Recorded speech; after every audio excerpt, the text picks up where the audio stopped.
Hello. It is Wednesday, August today I think it's the 25th. 20, I have no idea. But anyway, it's Wednesday and I'm Angela Hooper-Menifield of Menifield and Associates. And today we're going to talk about a subject that I've actually been coaching someone through today. So just to guys give you an update and then also remind you of some happenings. Last night, the BEI show played, so if you did not watch it, there's a couple of places you can go to watch it. One is my page, because I often do a Facebook Live, or you can go to the Black Entrepreneurs Institute page, like it and share it. But we had a 13-year-old entrepreneur on our show last night. And when I tell you this young lady was amazing, that would be an understatement. This is, like I said, if you didn't watch it already, I want you to go back and catch the replay. We're doing some pretty cool things over there on the Black Entrepreneurs Institute page. So let's talk a little bit about today's topic.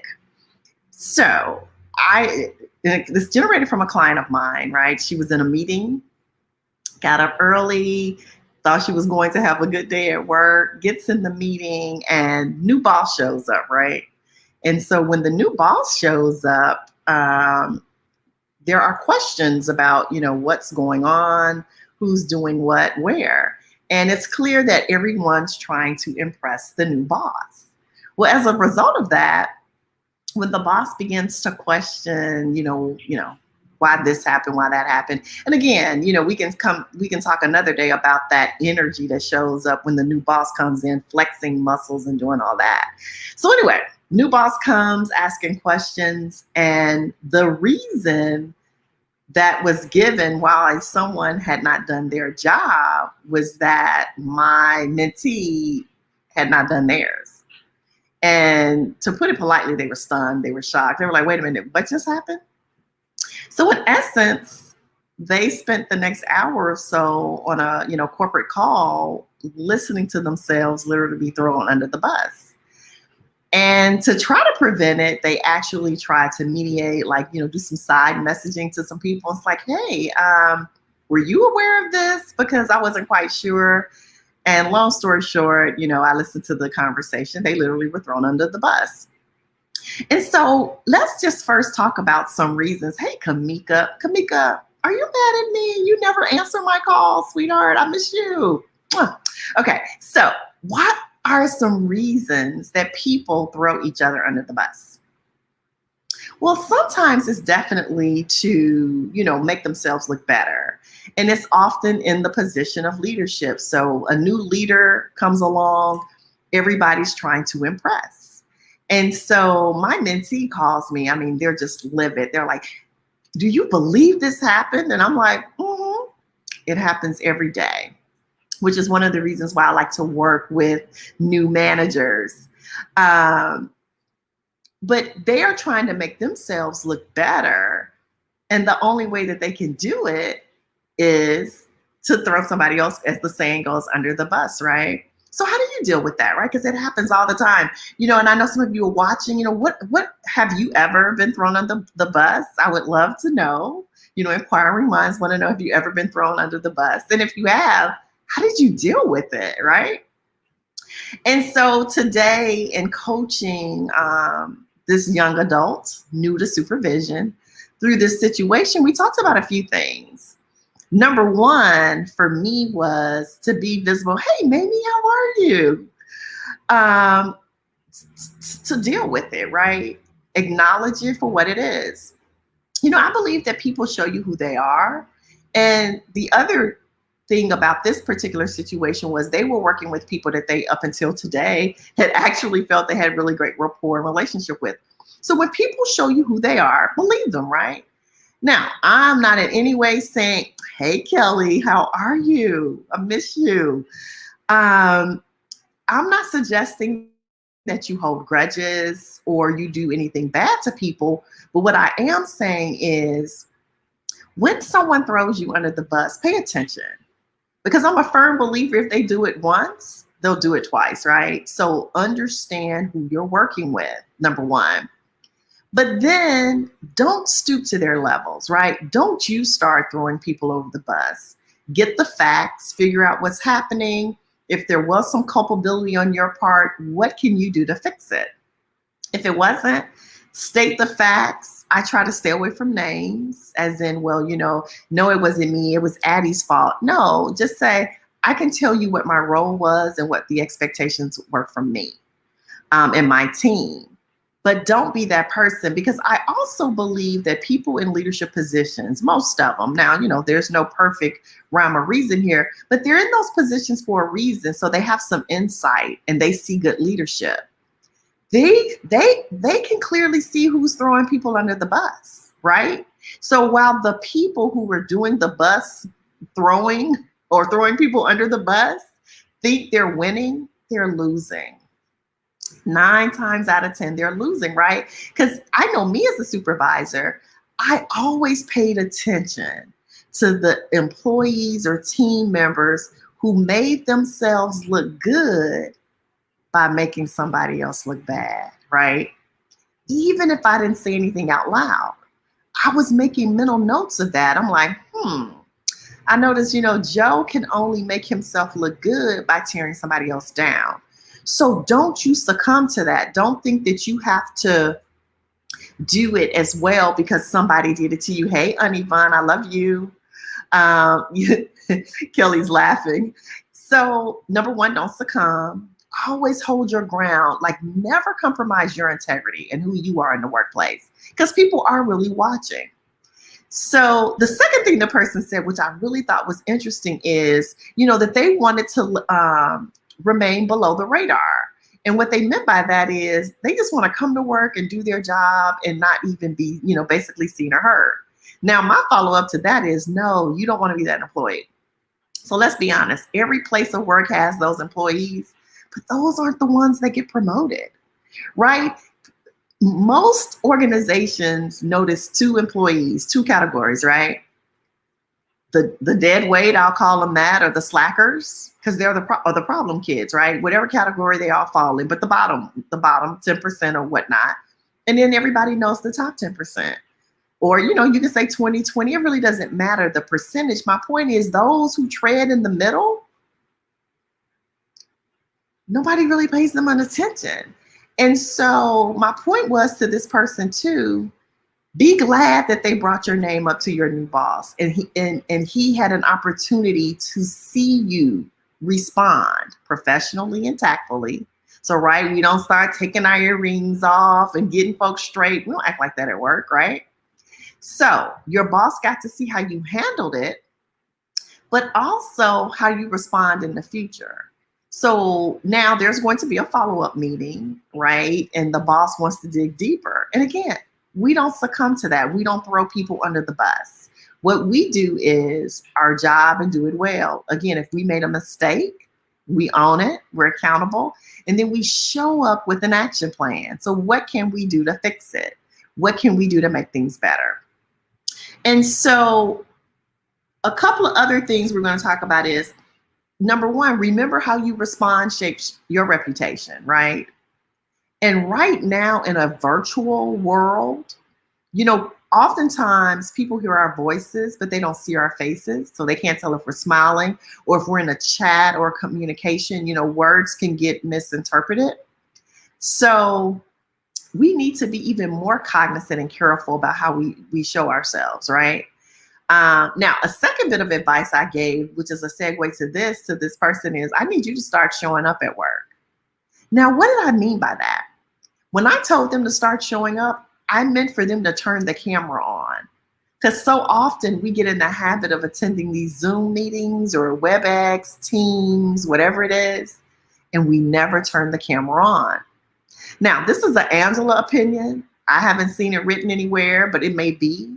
But I believe those same people who are throwing you under the bus and doing some of the things that they're doing, they're like those keyboard bandits, right? They're just typing away and they're talking about who did what.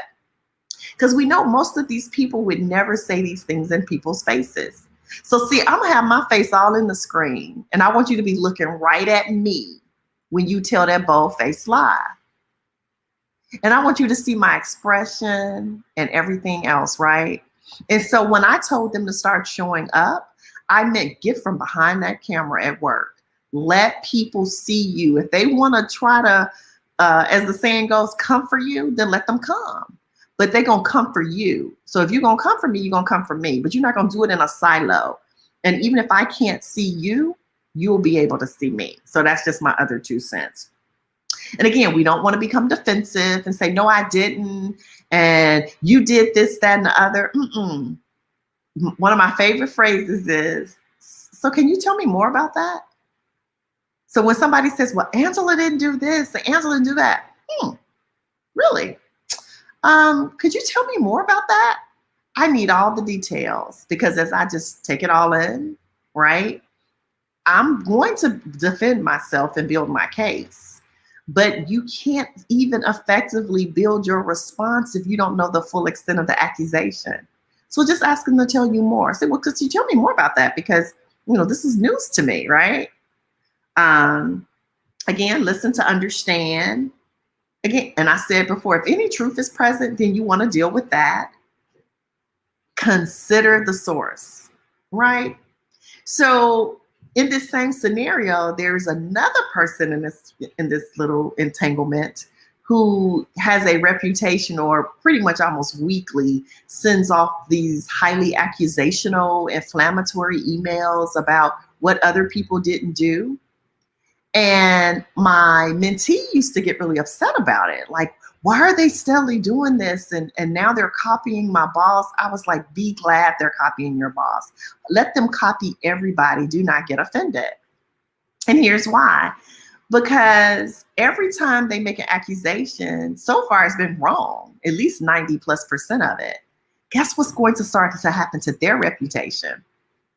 People are going to see them like the boy who cried wolf, right? So now when they start sending these emails, pointing fingers, saying somebody did something, nobody's listening.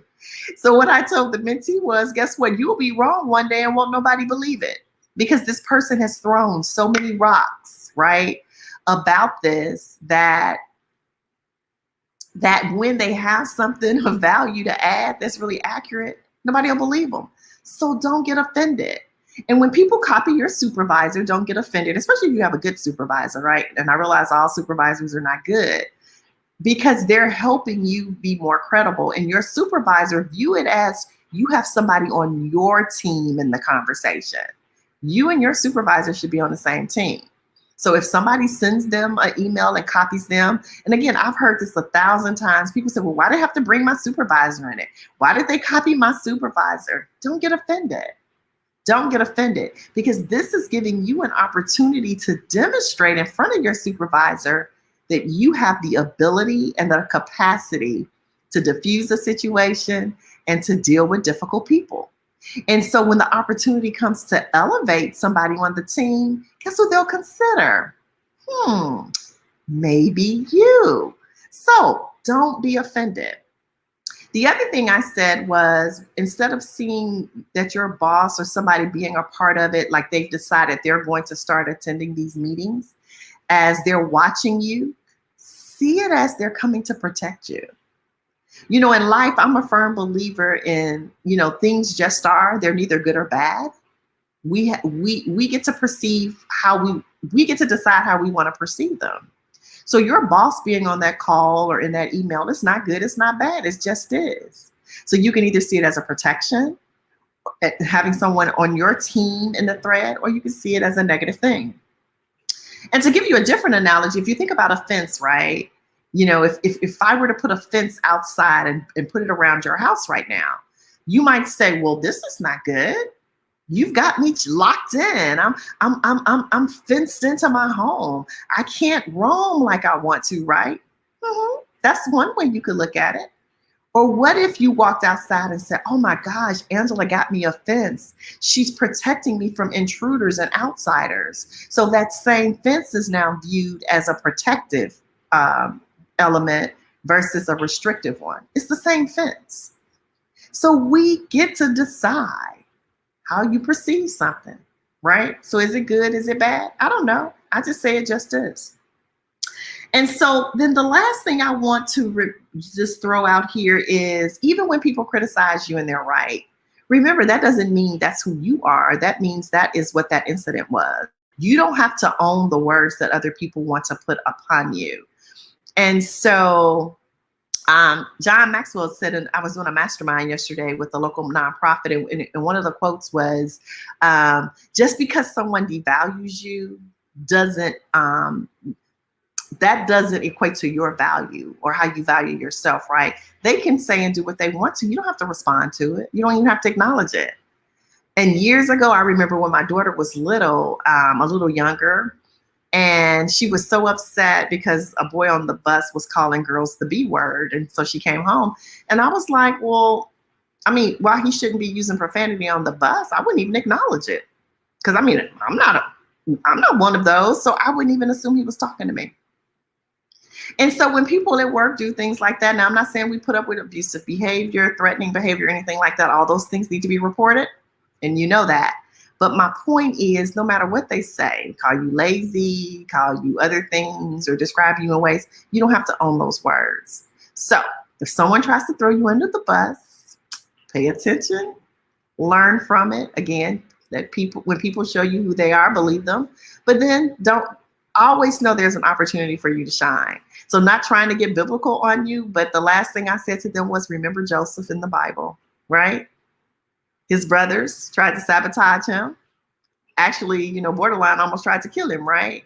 But what happened? He was still elevated to his rightful position. So when there's something for you and you have an opportunity to strive for it, you do your best and you follow the rules and the integrity that's instilled in you, and do not succumb to that situation. So again, my name is Angela Hooper-Menifield. This has been your HR Moment with Menifield and Associates. I hope I have been able to add some value to you.